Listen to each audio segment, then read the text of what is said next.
Cine Garage. Aquí cabe todo el cine. Con Eric Estrada. 2 minutos 30. A través de puentes.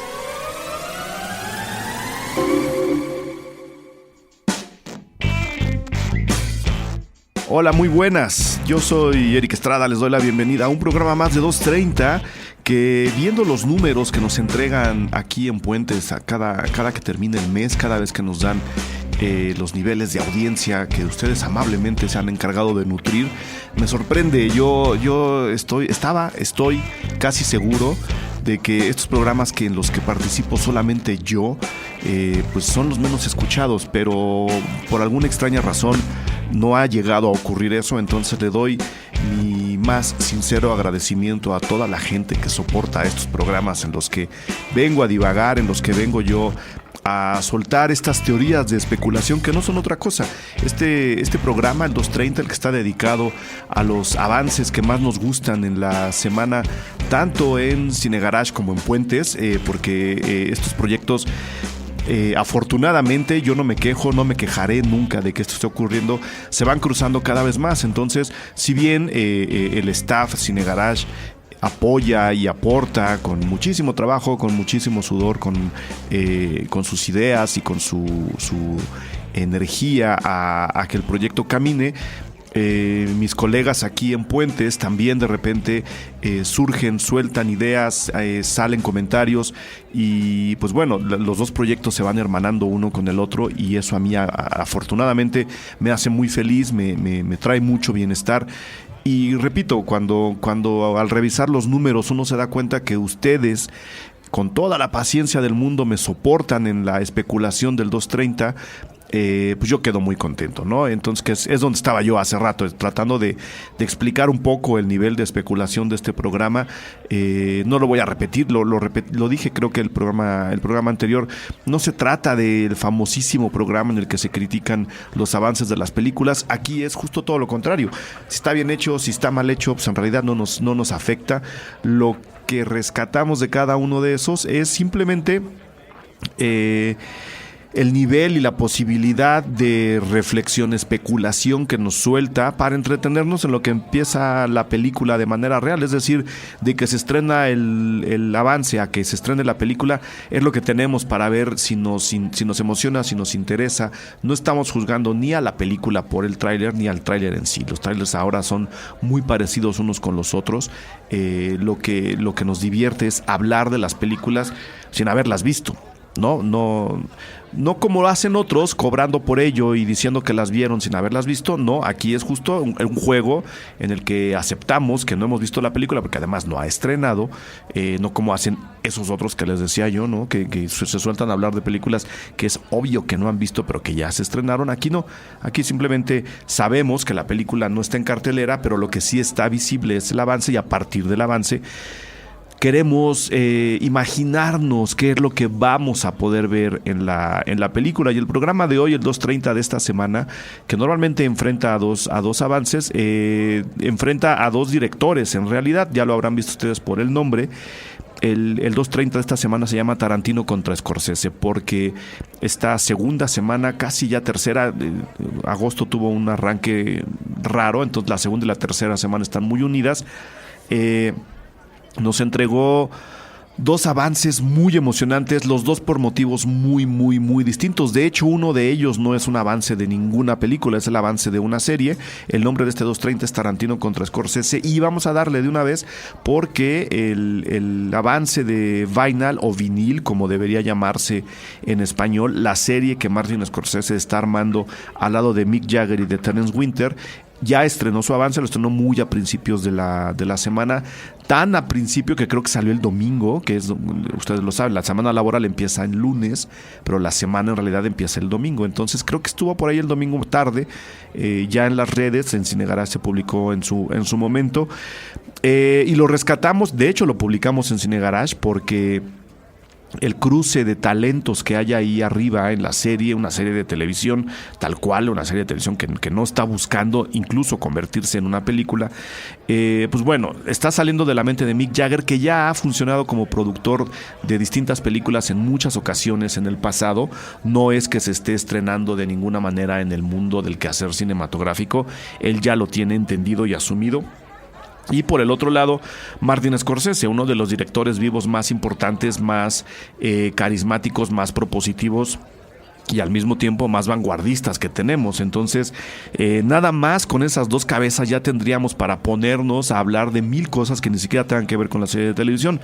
Si a eso sumamos que junto con ellos está Terence Winter, el productor de Boardwalk Empire, pues bueno, la fórmula se completa y prácticamente nos hace entender que esto es una combinación ganadora por donde le veamos, ¿no? Hay gente que sabe filmar, hay gente que tiene historias y que tiene contactos, y hay gente que tiene experiencia en la historia que se va a contar. De hecho, dos, ahora lo veremos. Y hay otra persona que sabe cómo meter lo que otros filman a la televisión, que en este caso sería Terence Winter. Entonces, como les decía, vamos a empezar este Tarantino contra Scorsese hablando del avance de Vinyl, esta serie de televisión que me parece que se va a estrenar a finales del año que viene o en el otoño del año que viene. Si tengo la fecha exacta dentro de poco se las daré a conocer, o estará pegada aquí en la bitácora de nuestro programa. Una serie que, si bien no es 100% original en cuestión de que esto ya se ha contado, esto ya se ha platicado, adquiere esa originalidad en el momento en que se cruzan estas tres cabezas que les acabo de mencionar, Scorsese, Jagger y Winter. La historia es la de un ejecutivo de una disquera en los años 70, justo cuando las disqueras vivían, yo creo que su momento de oro, una de las mejores partes de su historia. Quizá los 90 fueron la otra y la final. En los 70 el mundo del disco era prácticamente Roma, ¿no? Había todo el dinero del mundo, estaban todos los artistas del planeta, estaban todas las drogas del mundo también presentes. A través del mundo de la música uno se podía conectar desde cúpulas políticas hasta dictadores en África, hasta organizaciones humanitarias. Era en realidad una mina de relaciones, de conexiones, de dinero, de contactos, de creaciones muy muy grande. Los años 70 tuvieron esa particularidad, por lo menos en el lado de la industria discográfica. Y lo que Vinyl nos está queriendo presentar en este avance, muy al Scorsese, lo vamos a platicar lo más puntualmente que se pueda, es la historia de este ejecutivo en una disquera que de repente se entera, se da cuenta que tiene que salvar a la disquera, tiene que sacarla de su hoyo. Algún problema debe haber ahí que tiene que ver, lo puedo adivinar desde ahora, o con drogas, o con impuestos, o con quiebras. Así como había mucho dinero y muchos contactos, pues obviamente también había muchos desfalcos, había mucha trampa dentro de este mundo. Todo mundo quería quedarse con todo. El capitalismo, si bien es igualmente feroz que el que tenemos ahora, pues bueno, estaba un poco más focalizado. Ahora las ramas llegan muy lejos. Entonces, este ejecutivo, interpretado además por Bobby Cannavale, un actor tan carismático que es él quien lleva de hecho toda la primera parte del avance, que dura 2 minutos 30, casi el primer minuto entero está dedicado a Bobby Cannavale, que es el protagonista de la película. Él tiene que salvar esta disquera y al mismo tiempo tiene que hacerlo sin enlodar su propio nombre, sin caer en las trampas que su propia carrera le ha puesto a él. En la industria del disco de los años, si ahora las disqueras y los muchos de los ejecutivos que trabajan ahí tienen colas que les pisen, imagínense en los años 70, en donde el libertinaje era realmente escandaloso. Pues bueno, eso es lo que va a contar la historia, eso es lo que capítulo a capítulo Vinyl va a retratar para nosotros desde la óptica de Martin Scorsese, que es donde empieza la cosa a ponerse muy muy muy interesante.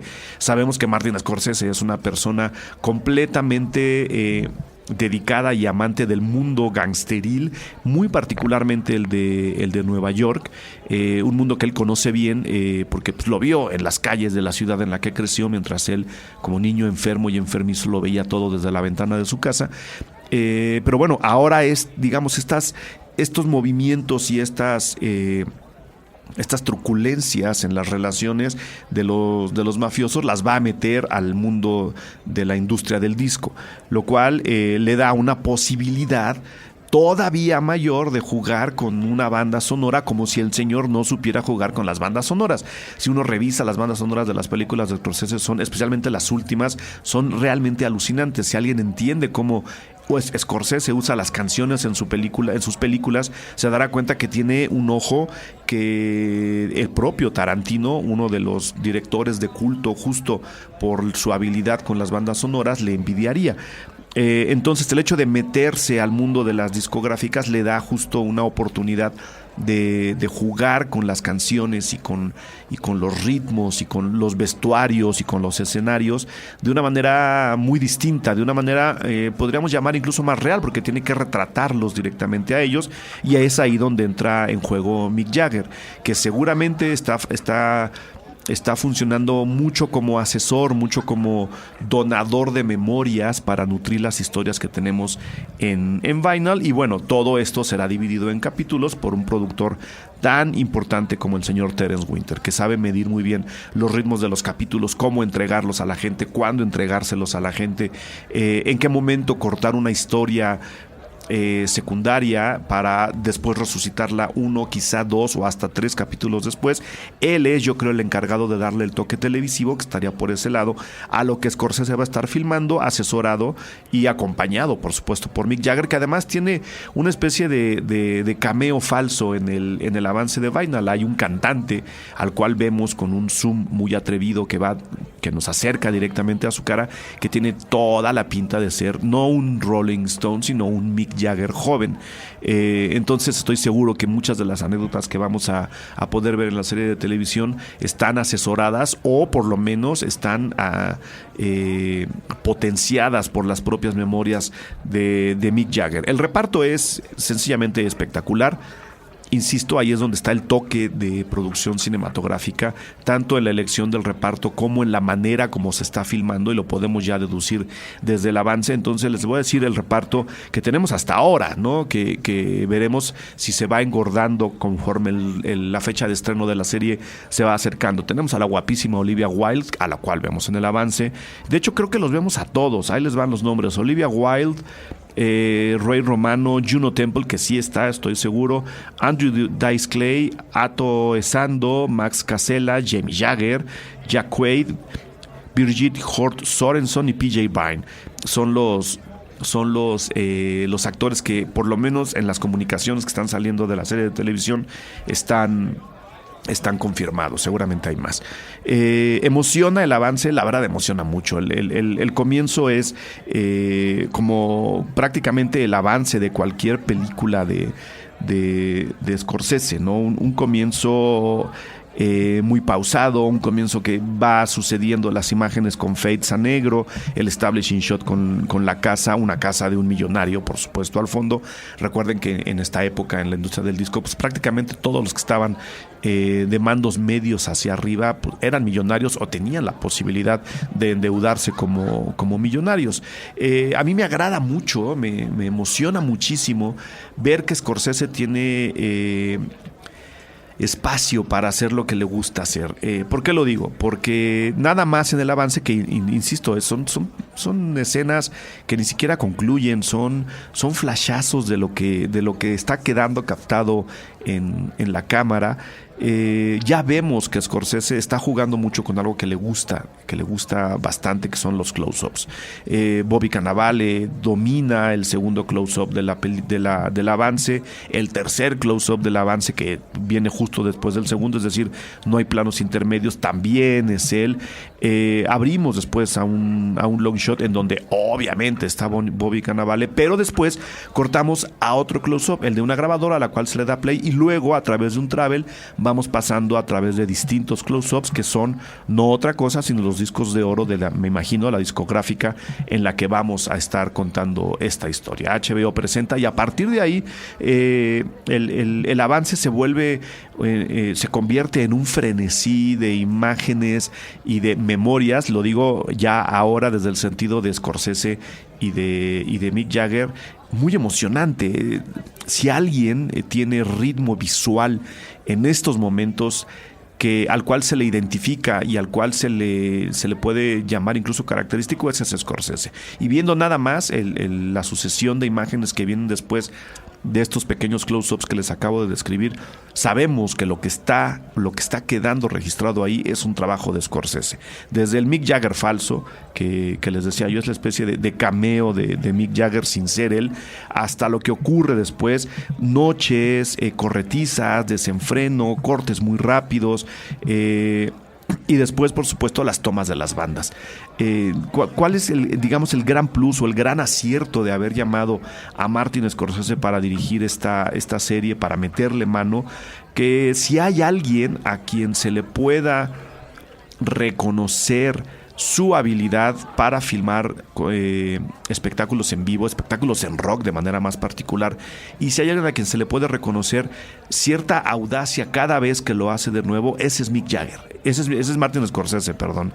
Es uno de los cineastas que mejor entiende los movimientos en los escenarios, los cambios de tiempo, los cambios de escenario, los cambios de vestuario, los cambios de instrumentos, que sabe cómo se mueven los músicos en el escenario, que sabe, por supuesto, dónde acomodar las cámaras y el trabajo que hizo, por ejemplo, con los Rolling Stones grabando uno de sus conciertos, pues creo que es una de las pruebas más claras, más fehacientes que tenemos de este tipo de trabajos de don Martin Scorsese, ¿no? Un documental brutal, no solo por la actuación y las colaboraciones que tuvieron los Rolling Stones en el escenario, sino porque está filmado de una manera sorprendente y espectacular. Quiero decir las dos palabras, ¿no? No hay manera de quedarnos uno sin el otro. Entonces, justo ahí es donde está el acierto, y una vez más se nota en el avance el acierto de haber llamado a este señor para hacer esta serie. El documental del cual estaba yo hablando es Shine a Light, el registro de un concierto de los Rolling Stones con no sé cuántos participantes, no sé cuántos invitados. Scorsese dirige y él acomodó a los fotógrafos, todos fotógrafos reconocidos, todos con su cámara. Él acomodó y les dijo: tú te vas a mover aquí, tú vas a estar acá, tú de aquí no sales, tú te encargas de seguir solamente a Mick Jagger. Ese es, yo creo que la parte más emocionante de ver este avance, ¿no? Que aunque estamos jugando todavía con los close-ups que les decía yo hace rato, están los movimientos de cámara de Scorsese, están los apuntes visuales que él suele hacer. De repente hay ahí un par de slow motions.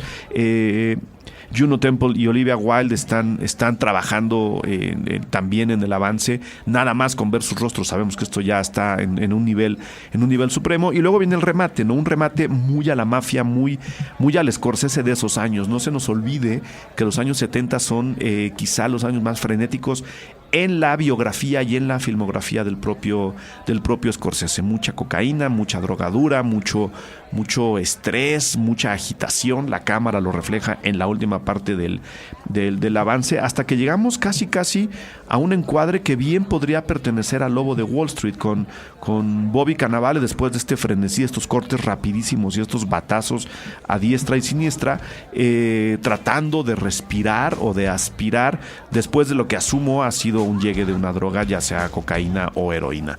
Ese es el ambiente que nos está vendiendo Vinyl. Por supuesto, a la hora de estarnos contando lo que va a ser una serie de televisión, no pueden narrar en sí la historia, entonces tuvo que ser un avance mucho más emocional, y ahí es donde se queda, ¿no? Es un avance que nos vende la atmósfera, que nos vende la emoción, que nos vende el ritmo, y que en este caso nos vende el ojo de don Martin Scorsese. Esperemos que la serie quede como queremos que quede, que es simplemente bien. Le vamos a echar un ojo, quizá hasta la comentemos. Saben que en Cine Garage no nos dedicamos a la televisión, pero ahora, justo con estos cruces que cada vez son más claros, más notorios y más poderosos entre televisión y cine, creo que tendremos que voltear de vez en cuando, cada vez más seguido, a lo que se está haciendo en las pantallas de televisión pensadas exclusivamente para la casa. Ahora regresamos, tenemos el otro estreno del otro avance, del otro gran director que también nos provoca mucha emoción. Ahora venimos. Puentes.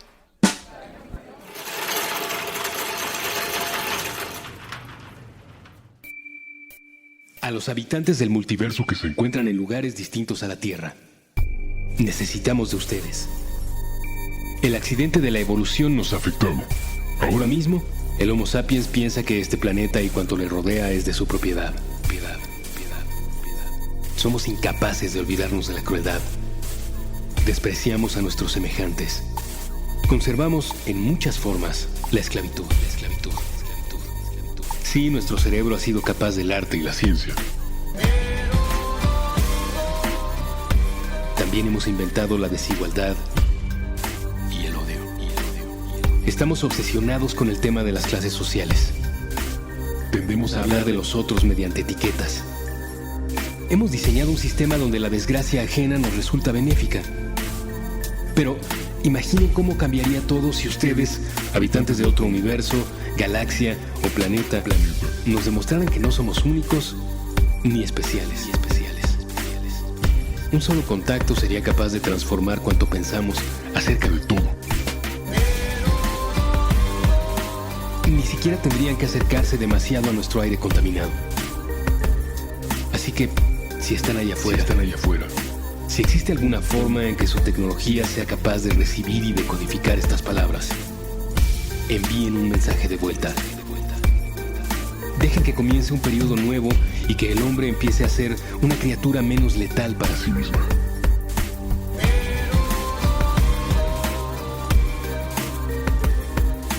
Es importante y es urgente. Un mensaje de puentes.ml para la vida más allá de la Tierra.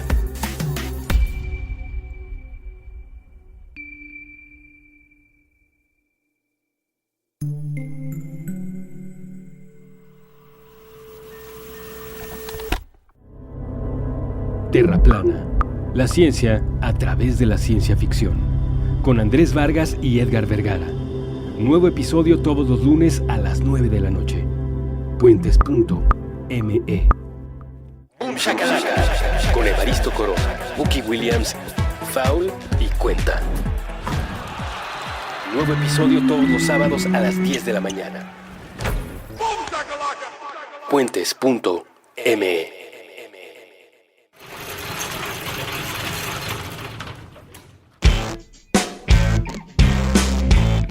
Tarantino, señoras y señores.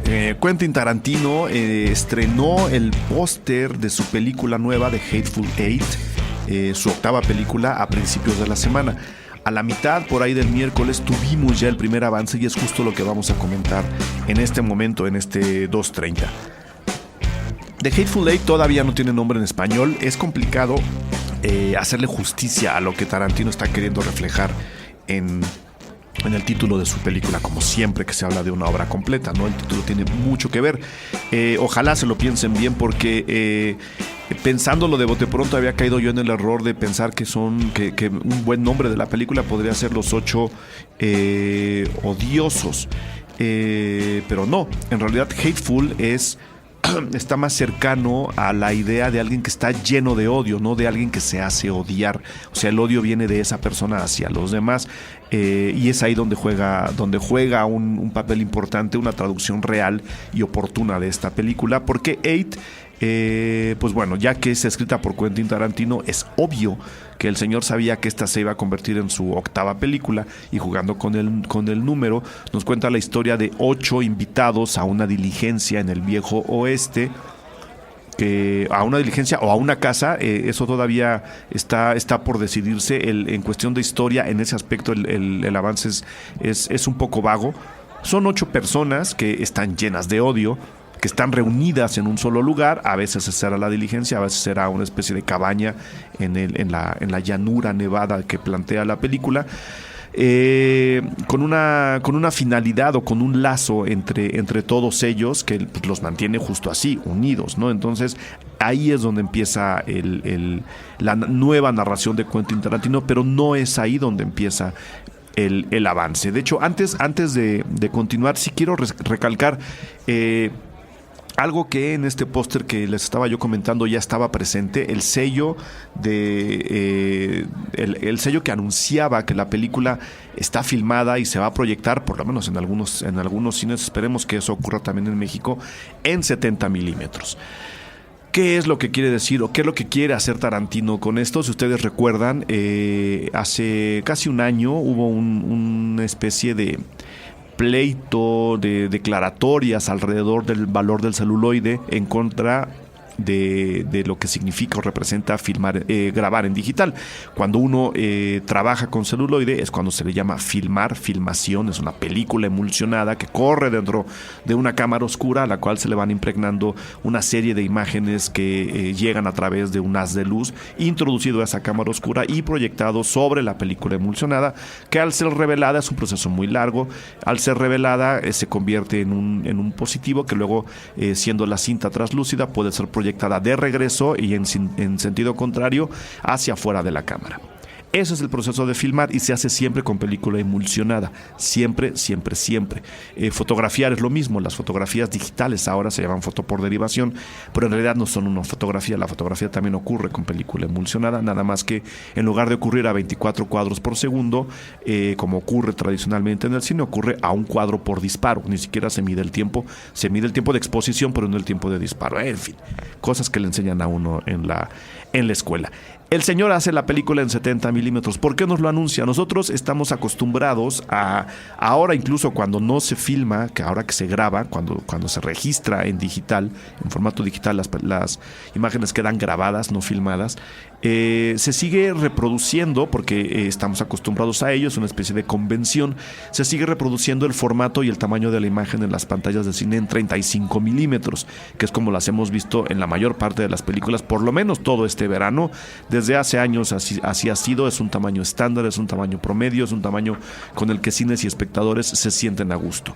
En algún momento, en la segunda mitad del siglo pasado, se empezó a popularizar el formato de 70 milímetros, que lo que hacía era tener una pantalla más extendida hacia los lados, más grande y más envolvente.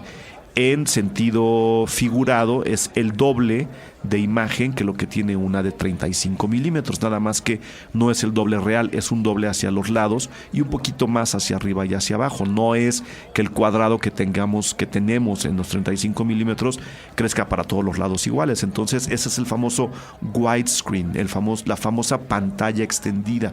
Es más envolvente, el espectador sufre dos alteraciones en su apreciación de la imagen. Primero, estás más dentro de lo que estás viendo porque tu campo visual casi empata con el de los lados de una pantalla de 70 milímetros, especialmente si estás a oscuras. Esto no puede pasar en la casa de ninguno de nosotros.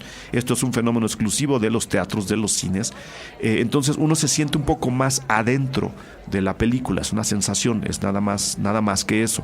Pero lo que sí es que al tener un ancho mayor en la película, el encuadre puede tener mucha más información y la puede distribuir de una manera más clara. Puede haber incluso más montaje interno. Podemos tener muchos close-ups del lado derecho, mientras del lado izquierdo, en el mismo encuadre, podemos tener un long shot o incluso un big long shot. Es un encuadre que nos da la posibilidad del montaje interno de una manera más clara, siempre y cuando se le pueda utilizar. Habrá directores que nunca sepan trabajar con los 70 milímetros.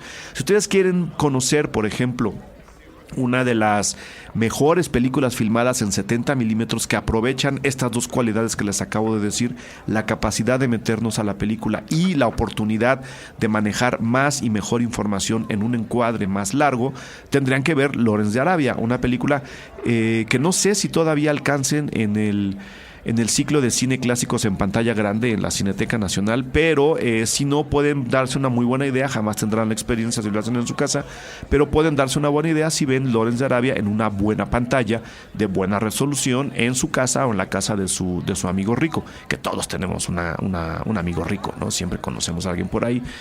Yo, por supuesto, me robo esos visionados en las pantallas de mis amigos ricos. Lawrence de Arabia es uno de los mejores ejemplos que podemos tener en el uso real real, directo, aprovechado, fino, elegante, bien planteado, bien trabajado de los 70 milímetros. Pues bien, Quentin Tarantino, en esta defensa que se hizo del celuloide, en esta pelea por filmar exclusivamente en digital que los estudios están empujando por cuestiones de costos, por cuestiones de rapidez, decide filmar su octava película, un western en toda forma, en 70 milímetros, por las razones que les acabo de decir y por otras tantas. Los mejores westerns que hemos tenido en la historia del cine han hecho un muy buen uso del lado horizontal de la película, del horizonte, de la información que tenemos desde la izquierda hasta la derecha. Y por supuesto, cuando esto se ha hecho en 70 milímetros, la cosa se vuelve simplemente espectacular. Ver en realidad, y se los aconsejo mucho, si lo pueden hacer en algún momento, ver un encuadre de 70 milímetros bien armado, a oscuras, en una sala de cine, es sencillamente impresionante.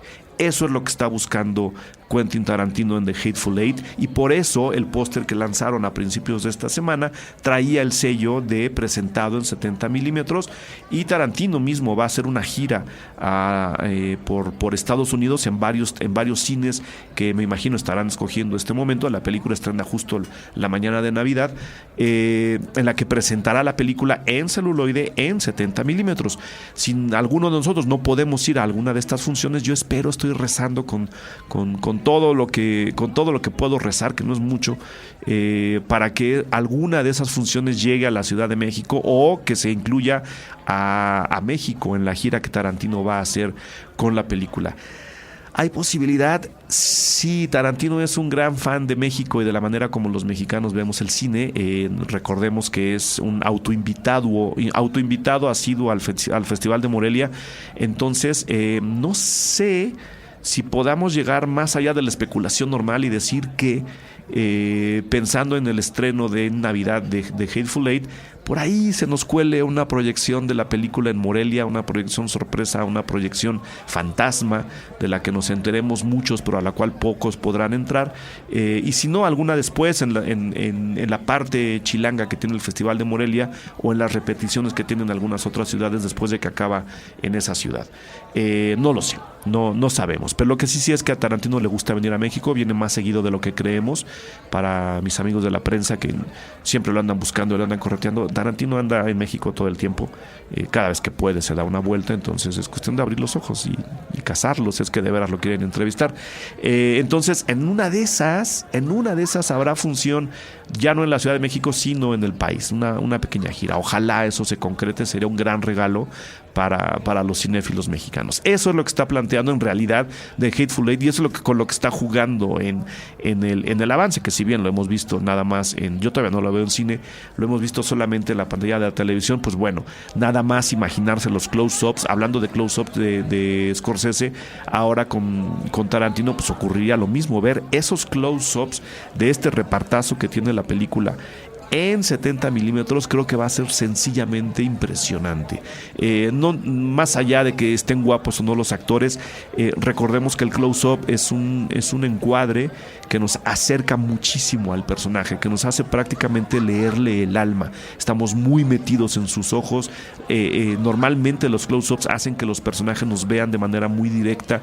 Tenemos toda la información ahí al alcance de la mano. Entonces, siendo un encuadre tan poderoso, siendo un encuadre tan impositivo, tenerlo en 70 milímetros nos va a hablar de una película muy demandante y muy fatigante. Hay que poner mucha atención, hay que leer de esquina a esquina los encuadres, hay que ver por qué esta cara gigantesca, imagínense casi el doble de largo del ancho de la pantalla, con un encuadre de Kurt Russell, por ejemplo, ¿no? De Jennifer Jason Leigh. ¿Por qué estamos acercando tanto la cámara sabiendo que nos va a impresionar tanto? Ese es el juego que hay con los 70 milímetros, y Tarantino lo entiende. No tengo miedo de que le quede mal la película, igual que no lo tengo miedo a que quede mal Vinyl, la serie de Martin Scorsese, de la cual hablábamos en el corte anterior. Él sabe muy bien leer el encuadre en 70 milímetros, seguramente va a saber muy bien armar los encuadres en 70 milímetros que necesita para su película. Y luego, insisto, hablamos del western, un género cinematográfico clásico, que todavía puede conservar cierta pureza con respecto a los demás. Es un western, digamos que es más fácil de limpiar El thriller puede jugar también con otros géneros, igual que el western, igual que la comedia, igual que el drama, pero es más sencillo delimitar las reglas del western para que no lo contamine ningún otro género. En este caso sería o el cine de acción o el slasher, que tanto le gustan a Tarantino también. Sabemos que siempre hay sangre, que siempre hay balazos, que siempre hay colores rojos explotando por todos lados en sus películas. El hecho de que se haya acercado a un western es doblemente emocionante. Insisto, lo mejor que hemos tenido en el uso de los 70 milímetros son películas western o películas que se nutren del western para contar su historia. Entonces, digamos que la mesa está puesta, digamos que no hay manera de que esto quede mal. Si bien Django, la película anterior, Django sin cadenas, era un western, estaba planteado con ciertos elementos y mecanismos del cine de vaqueros, del cine del viejo oeste. Justo ayer platicaba con uno de los invitados que vienen a grabar a Puentes, con don Juan Antonio de la Riva, director del cine mexicano, amante del western, que no es precisamente amante de Quentin Tarantino, a él no le gusta su cine.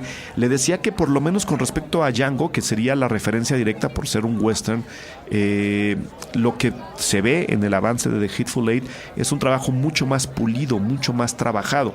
Es natural, estamos hablando de un director que ha madurado de película en película, y se ve además que, como les decía, quiere un western menos contaminado Tarantino para The Hateful Eight. Django estaba salpicado de muchas otras cosas y eso hizo esta película vertiginosa en la cual nos vimos hundidos, que a mí me gusta mucho, pero era un western mucho menos puro. Ahora parece que sí lo tenemos y lo podemos ver desde el arranque del avance que estamos comentando, ¿no? Un arranque que nos enseña simple y sencillamente el horizonte del viejo oeste, las montañas, y ahí es donde ustedes pueden imaginarse la experiencia que va a ser poder ver esta película en el formato que Tarantino quiere que la veamos. Tenemos para el primer encuadre, que podría ser además el primer encuadre de muchas películas de vaqueros, incluida esta, en la parte más baja, las sombras de los árboles, la nieve que está cubriendo todo y que se pinta de azul a blanco conforme la luz va cambiando. Encima de la nieve, las montañas nevadas, y encima de las montañas nevadas, un cielo que parece una réplica de lo que tenemos abajo en colores y en líneas en la nieve. En medio de todo eso, justo al centro del encuadre, tenemos una figura muy pequeña negra que se va moviendo, que por derivación asumimos es una diligencia que va cruzando ahora les digo, de derecha a izquierda. Así nos presenta Tarantino el avance, y así es como a mí me va a gustar ver la película, con toda esa información metida en el encuadre. Y después empezamos con la típica violencia visual de Tarantino. No me refiero ni a las manos cortadas, ni a los balazos, ni a los salpicones de sangre. Mucha gente se jacta de enseñarle a los fotógrafos o a los fotógrafos de cine que a la hora de tener un encuadre tan abierto como el que les acabo de describir, pues no se vale después acercarse tanto al objeto retratado, que hay muchos profesores que, según yo, hacen mal, piden siempre estos cuadros intermedios, estos planos intermedios. Si tienes un plano muy amplio y quieres llegar a uno más cerrado, tiene que haber uno en medio para que no se sienta el paso.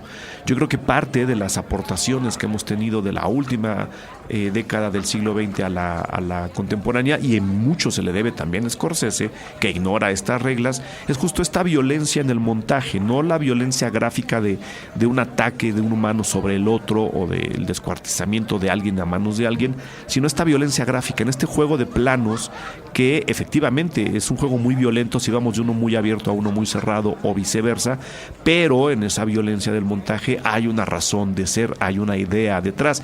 Eso ocurre en las mejores películas de acción contemporáneas, lo hablamos mucho cuando platicamos sobre Mad Max, y por lo menos en este avance los dos primeros encuadres de The Hateful Eight juegan con eso, del plano muy abierto de la diligencia a después un casi medium shot del conductor de la diligencia, que después es detenido por Samuel L. Jackson, uno de los actores fetiches de Tarantino, que en un gesto muy de western, con el sombrero gacho, levanta poco a poco la mirada hasta que lo tenemos por completo en la pantalla. Eso es, sí, un lucimiento de su actor fetiche.